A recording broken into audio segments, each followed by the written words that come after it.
بسم اللہ الرحمن الرحیم نحمدہ ونصلی علی رسولہ الکریم والحمد للہ رب العالمین۔ باب جواز البکاء علی المیت بغیر ندب ولا نیاحۃ، میت پر بغیر نوحہ خوانی اور چیخو پکار کے رونے کے جواز کا بیان۔ امام نووی رحمہ اللہ اس باب کو قائم کر کے یہ بتا رہے ہیں کہ نوحہ خوانی یا چیخو پکار والا رونا یہ تو جائز نہیں، لیکن اس کے علاوہ اگر آنسوؤں سے رونا ہو تو وہ جائز ہے، یعنی رونے میں کوئی ناشکری والے الفاظ نہ ہو وغیرہ۔ تو اس کی تفسیر آگے خود ہی امام نووی بتا رہے ہیں۔ امن نیاحۃ فحرام، یعنی نوحہ کرنا حرام ہے۔ سیأتی فیہا باب فی کتاب النہج انشاءاللہ تعالی، جس پر عنقریب کتاب النہج میں انشاءاللہ ایک باب آ رہا ہے۔ وَأَمَّا الْبُكَاءُ فَجَاءَتْ أَحَادِيثُ بِالنَّهْيِ عَنْهُ، البتہ رونا یعنی چیخو پکار والا رونا، اس کی ممانعت کی بھی احادیث ہیں۔ وَأَنَّ الْمَيِّتَ يُعَذَّبُ بِبُكَاءِ أَهْلِهِ وَهِيَ مُتَأَوَّلَةٌ وَمَحْمُولَةٌ عَلَى مَنْ أَوْصَى بِهِ، بہرحال گھر والوں کے رونے کی وجہ سے میت کو عذاب ہوتا ہے، اس کی تعویل یہ کی گئی ہے کہ اس کو ایسے لوگوں پر محمول کیا جاتا ہے جو رونے پیٹنے کی وصیت کر کے مرے۔ وَالنَّهْجُ إِنَّمَا هُوَ عَنِ الْبُكَاءِ الَّذِي فِيهِ نَدْبٌ أَوْ نِيَاحَةٌ، وَالدَّلِيلُ عَلَى جَوَازِ الْبُكَاءِ بِغَيْرِ نَدْبٍ وَلَا نِيَاحَةٍ أَحَادِيثُ كَثِيرَةٌ، اور رونا وہ ممنوع ہے جس میں نوحہ خوانی ہو، ورنہ بغیر نوحہ خوانی کے رونے کے جواز پر بکثرت احادیث دلالت کرتی ہیں۔ منہا، اور ان میں سے بعض یہ ہیں۔ وعن ابن عمر رضی اللہ عنہما ان رسول اللہ صلی اللہ علیہ وسلم عاد سعد بن عبادۃ ومعه عبد الرحمن بن عوف وسعد بن ابی وقاص وعبد اللہ بن مسعود رضی اللہ عنہم، فبکى رسول اللہ صلی اللہ علیہ وسلم فلما رأى القوم بكاء رسول اللہ صلی اللہ علیہ وسلم بكوا فقال ألا تسمعون إن الله لا يعذب بدمع العين ولا بحزن القلب ولكن يعذب بهذا أو يرحم، وأشار إلى لسانه، متفق علیہ۔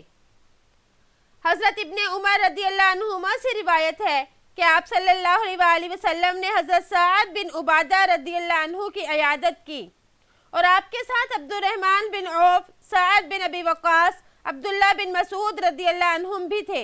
آپ صلی اللہ علیہ وآلہ وسلم وہاں پہنچ کر بے اختیار رو پڑے، پس صحابہ نے آپ کو روتا دیکھا تو وہ بھی رونے لگے۔ پس آپ صلی اللہ علیہ وآلہ وسلم نے ارشاد فرمایا، کیا تم سنتے نہیں ہو؟ یقیناً اللہ تعالیٰ آنکھ کے آنسو بہانے اور دل کے غم پر عذاب نہیں دے گا، لیکن اس کی وجہ سے عذاب دے گا یا رحم کرے گا، اور پھر اپنی زبان کی طرف اشارہ فرمایا۔ اس حدیث مبارک میں آپ صلی اللہ علیہ وآلہ وسلم اپنے صحابی کی عیادت کرنے گئے، اور آپ نے ان کی جب حالت دیکھی تو آپ بلا اختیار رو پڑے، یعنی آپ صلی اللہ علیہ وآلہ وسلم کی آنکھوں سے آنسو جاری ہو گئے۔ تو جب آپ لوگوں نے آپ صلی اللہ علیہ وآلہ وسلم کو روتے دیکھا تو وہ بھی رونے لگے، یعنی صحابہ بھی رو پڑے۔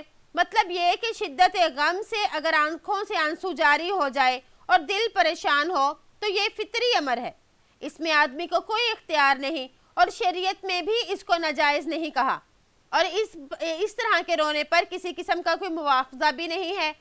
اور جس کو شریعت نے منع کیا ہے یہ وہ رونا ہے جس میں زبان سے بے صبری اور ناشکری کے کلمات کہے جائیں، اور منہ کو پیٹا جائے، بالوں کو نوچا جائے۔ صرف مصیبت پر رونا تو آپ اور صحابہ سے بھی منقول ہے، یعنی آپ صلی اللہ علیہ وآلہ وسلم بھی مصیبت کے وقت پریشان ہوئے، اور یہ اللہ کی رحمت اور دل کی نرمی کا ایک حصہ ہے، یعنی دل نرم ہوتا ہے تو پھر ایسی کیفیت تو ہو ہی جاتی ہے۔ وعن اسامۃ بن زید رضی اللہ عنہما ان رسول اللہ صلی اللہ علیہ وسلم رفع الیہ ابن ابنتہ وہو فی الموت ففازت عین رسول اللہ صلی اللہ علیہ وسلم فقال له سعد ما هذا یا رسول اللہ قال هذه رحمة جعلها الله تعالى في قلوب عباده وإنما يرحم الله من عباده الرحماء متفق علیہ۔ حضرت اسامہ بن زید رضی اللہ عنہما سے روایت ہے کہ آپ صلی اللہ علیہ وآلہ وسلم کی طرف ان کے نواسے کو اٹھا کر لایا گیا، یعنی بیٹی کا بیٹا، تو اس کا ترجمہ ہم نے کیا نواسا، جو مرنے کے قریب تھا۔ بس آپ صلی اللہ علیہ وآلہ وسلم کی آنکھوں سے آنسو جاری ہو گئے تو حضرت سعد رضی اللہ تعالیٰ عنہ نے آپ صلی اللہ علیہ وآلہ وسلم سے فرمایا یا رسول اللہ یہ کیا ہے؟ آپ نے ارشاد فرمایا یہ رحمت ہے جو اللہ نے اپنے بندوں کے دلوں میں رکھی ہے، اور اللہ تعالیٰ اپنے رحم دل بندوں پر ہی رحمت نازل فرماتا ہے۔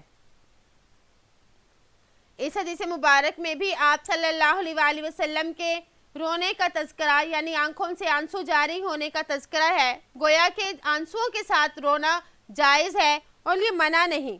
تو اس میں جو فرمایا فقال سعد ما ھذا یا رسول اللہ، تو حضرت آپ صلی اللہ علیہ وآلہ وسلم کو روتا ہوا دیکھ کر حضرت سعد رضی اللہ تعالیٰ عنہ نے آپ سے پوچھا یا رسول اللہ یہ کیا؟ علماء فرماتے ہیں کہ حضرت سعد رضی اللہ تعالیٰ عنہ نے یہ گمان کیا کہ رونے کی تمام ہی اقسام حرام اور مکروہ ہیں، اور آپ صلی اللہ علیہ وآلہ وسلم جو رو رہے ہیں تو یہ سہون رو رہے ہوں گے، ورنہ یہ گناہ آپ کیسے کریں گے؟ اس لیے انہوں نے سوال کیا، تو اس پر آپ صلی اللہ علیہ وآلہ وسلم نے ان کو جواب دیا کہ رونا تو صرف یہ ہے کہ آنکھیں آنسو بہا رہی ہیں، اور یہ نہ حرام ہے نہ ہی مکروہ، بلکہ اس طرح کا رونا تو رحم کی وجہ سے، یعنی مہربانی والا جذبہ موجود ہوتا ہے، یہ اس کی علامت ہے، اور اللہ نے اپنے بندوں کے دل میں رحمت رکھی ہے۔ وہ رونا جس کے ساتھ گریبان چاک کرنا ہو، منہ کو پیٹنا ہو اور ناشکری والے کلمات کہنا ہو، تو یہ حرام اور ممنوع ہوگا۔ تو اس سے بھی ہمیں معلوم ہوا کون سا رونا جائز ہے اور کون سا رونا حرام ہے۔ وعن انس رضی اللہ عنہ ان رسول اللہ صلی اللہ علیہ وسلم دخل علی ابنہ ابراہیم رضی اللہ عنہ وهو یجود بنفسه فجعلت عینا رسول اللہ صلی اللہ علیہ وسلم تذرفان فقال له عبد الرحمن بن عوف وأنت يا رسول الله؟ فقال يا ابن عوف إنها رحمة، ثم أتبعها بأخرى فقال إن العين تدمع والقلب يحزن ولا نقول إلا ما يرضي ربنا وإن بفراقك يا إبراهيم لمحزونون، رواہ البخاری و رواہ مسلم بعضہ، والاحادیث فی الباب کثیرۃ فی الصحیح مشہورۃ واللہ عالم۔ حضرت انس رضی اللہ عنہ سے روایت ہے کہ آپ صلی اللہ علیہ وآلہ وسلم اپنے بیٹے حضرت ابراہیم کے پاس آئے جبکہ وہ جان فدا کر رہے تھے، یعنی ان کی جان ختم ہو رہی تھی۔ پس آپ صلی اللہ علیہ وآلہ وسلم کی آنکھوں سے آنسو بہنے لگے تو حضرت عبد الرحمن بن عوف رضی اللہ عنہ نے آپ سے کہا یا رسول اللہ آپ بھی روتے ہیں؟ تو آپ نے فرمایا اے ابن عوف یہ رحمت اور شفقت ہے۔ پھر آپ دوبارہ رو پڑے اور فرمایا بے شک آنکھیں آنسو بہا رہی ہیں اور دل غمگین ہے، لیکن ہم وہی بات کہیں گے جو ہمارے رب کو راضی کرے، اور اے ابراہیم ہم تیری جدائی پر یقیناً غمزدہ ہیں۔ بخاری نے اس کو روایت کیا اور مسلم نے بعض حصے کو روایت کیا۔ اس مسئلے میں صحیح حدیثیں کثرت کے ساتھ وارد ہیں جو مشہور ہیں، واللہ عالم۔ یجودو، جادہ یجودو باب ناصرہ ینصرو سے ہے، اور جودتاً اس کا مصدر آتا ہے عمدہ ہونا، اچھا بنانا، یا اسی طرح بخشش میں غالب ہونا، اور جودن علیہ ہو تو بخشش کرنا، بنفسی ہی ہو اگر اس کے صلے میں تو پھر اس کا ترجمہ ہوتا ہے جان دینا۔ تو یہاں پر جو فرمایا کہ وَهُوَ يَجُودُ بِنَفْسِهِ، یعنی وہ اپنی جان دے رہے تھے۔ اس حدیث مبارک میں بھی یہ ثابت ہوتا ہے کہ آپ صلی اللہ علیہ وآلہ وسلم نے آنسوؤں کے ساتھ آپ صلی اللہ علیہ وآلہ وسلم روئے ہیں، یعنی آنسوؤں سے رونا یہ جائز ہے۔ آپ صلی اللہ علیہ وآلہ وسلم اس داعیہ کے گھر تشریف لے گئے جہاں حضرت ابراہیم دودھ پی رہے تھے۔ جب ان کے انتقال کا وقت ہوا تو حضرت ابراہیم یہ تقریباً 16-17 مہینے کے تھے، تو اس وقت آپ صلی اللہ علیہ وآلہ وسلم نے ان کو اپنی گود میں لیا اور پیار کیا. پھر آپ کی آنکھوں سے آنسو نکلنے لگے. تو اس پر حضرت عبد الرحمن نے عرض کیا کہ اس وقت تو تمام ہی لوگ روتے ہیں، مگر آپ کی عظمت اور شان کمال معرفت کے لیے یہ بات بعید تھی کہ آپ بھی روئیں. تو اس کے جواب میں آپ نے ارشاد فرمایا کہ یہ رونا تو رحمت ہے، یعنی اپنے بچے کو اس حال میں دیکھ کر رونا، تو اس سے رحم والا جذبہ جو ہے وہ غالب آ جاتا ہے اور آنسوؤں کی صورت میں یہ جذبہ بہہ رہا ہے. وَالْقَلْبُ يَحْزَنُ یعنی دل غمگین ہے کہ ایسے وقت جب کہ لگتے جگر دم توڑ رہا ہو، اس موقع پر دل کا غمگین ہونا یہ تو فطری امر ہے. اگر اس موقع پر بھی آنسو نہ آئے اور تو یہ صبر و ضبط کا تقاضا نہیں بلکہ احساس محبت اور جذبہ ترحم کا نہ ہونا ہے. یعنی اگر کوئی اس وقت بھی نہ روئے، آنسو نہ جاری ہو، تو گویا کہ اس کا دل سخت ہے، یہ صبر نہیں. کیونکہ دل غمگین ہوتا ہے تو آنکھیں آنسو بہاتی ہیں، اور شریعت نے اس پر کوئی پابندی نہیں لگائی، یہ رونا جائز ہے، جیسے کہ آپ صلی اللہ علیہ وآلہ وسلم کی اس حدیث مبارک سے بھی معلوم ہوتا ہے. باب الکف عما یری فی المیت من مکروہ، میت کے عیب کو دیکھ کر بیان کرنے سے رکنے کا بیان. امام نووی رحمہ اللہ یہ باب قائم کر کے اس کے تحت وہ حدیث لائیں گے جس میں آپ صلی اللہ علیہ وآلہ وسلم نے میت کے عیب کو چھپانے کے بارے میں فرمایا کہ اس کے عیب کو بیان نہ کیا جائے.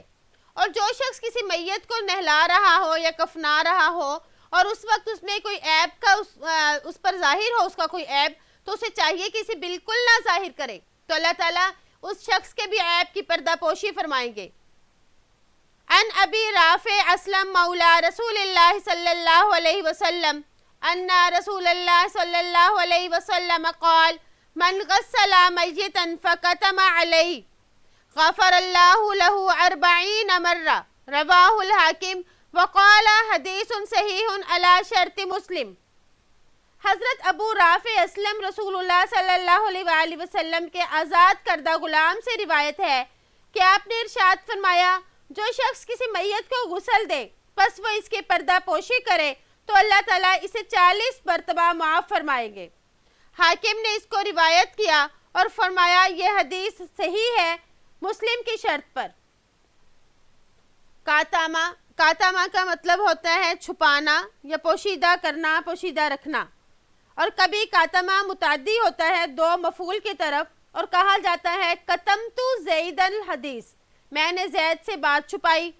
اور کبھی مفعول اول میں من کی زیادتی بھی ہوتی ہے اور کہا جاتا ہے کتمتو من زید الحدیث. بہرحال یہ تو کاتمہ کے بارے میں ہو گیا. اس حدیث مبارک میں آپ صلی اللہ علیہ وآلہ وسلم غسل دینے والے کو ہدایت کر رہے ہیں کہ اگر میت میں کوئی عیب دیکھے تو اسے چھپا دے اور اس کو لوگوں کے سامنے ہرگز نہ بیان کرے تاکہ اس کی ذلت اور رسوائی نہ ہو. جب مرنے کے بعد اس کے عیب کو بیان کرنا جائز نہیں تو پھر زندگی میں کیسے جائز ہوگا جبکہ اس کا دل بھی خراب ہوگا. ہاں میت میں اگر کوئی اچھی بات دیکھے تو اس کو بیان کرنے میں کوئی حرج نہیں. تو اللہ تعالیٰ نے پھر اس میت کے جو عیب چھپانے والا ہے اس کے لیے کتنا بڑا انعام دیا کہ فرمایا غفر اللہ له 40 مرتن، تو اللہ تعالیٰ اس کو 40 مرتبہ معاف فرمائیں گے. یعنی اس نے اس کے عیب کو چھپایا تو اللہ تعالیٰ اس کے 40 عیبوں کو معاف کریں گے، 40 مرتبہ اس کو معاف فرمائیں گے. اس حدیث کے جو راوی ہیں ابو رافع اسلم، ان کا نام اسلم اور ان کی کنیت ابو رافع ہے. اور ان کے لیے تو یہی شرف بہت ہے کہ وہ آپ صلی اللہ علیہ وآلہ وسلم کے غلاموں میں سے ہیں. آپ صلی اللہ علیہ وآلہ وسلم کے یہ غلام ابتداءً حضرت عباس رضی اللہ تعالیٰ عنہ کے غلام تھے اور انہوں نے پھر آپ صلی اللہ علیہ وآلہ وسلم کو یہ بطور ہدیہ دے دیے. آپ صلی اللہ علیہ وآلہ وسلم نے حضرت عباس کے مسلمان ہونے کی خوشی میں ان کو آزاد کر دیا اور بدر کے بعد ہجرت کر کے مدینہ آئے تھے تو آپ صلی اللہ علیہ وآلہ وسلم کے ساتھ ہی یہ مقیم ہو گئے. بدر کے علاوہ تمام غزوات میں شریک ہوئے. حضرت علی رضی اللہ عنہ کے ساتھ سریہ میں بھی گئے اور حضرت علی نے ان کو اپنی عدم موجودگی میں سریے کی نگرانی بھی ان کے سپرد کی. آپ صلی اللہ علیہ وآلہ وسلم نے اگرچہ ان کو آزاد کر دیا مگر یہ بدستور آپ کی خدمت میں رہے اور آپ کی غلامی میں گرفتار ہی رہے. اگرچہ آزاد تھے مگر آپ کی خدمت گزاری کا شرف نہیں چھوڑا. آپ بھی ان سے بہت محبت فرماتے تھے. ان کو بھی آپ صلی اللہ علیہ وسلم کی غلامی بہت محبوب تھی. ہمیشہ اپنے آپ کو آپ صلی اللہ علیہ وسلم کا غلام ہی کہتے تھے. حضرت علی رضی اللہ تعالیٰ عنہ کے ابتدائی زمانے خلافت میں ان کا انتقال ہوا.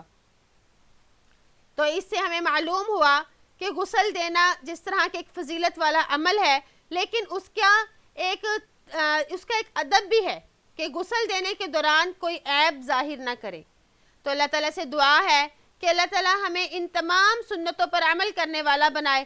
آپ صلی اللہ علیہ وسلم نے جن باتوں کی ہدایت دی ہم ان پر عمل پیرا ہوں. امید ہے کہ آپ کو آج کا سبق سمجھ آ گیا ہوگا. السلام علیکم ورحمۃ اللہ وبرکاتہ.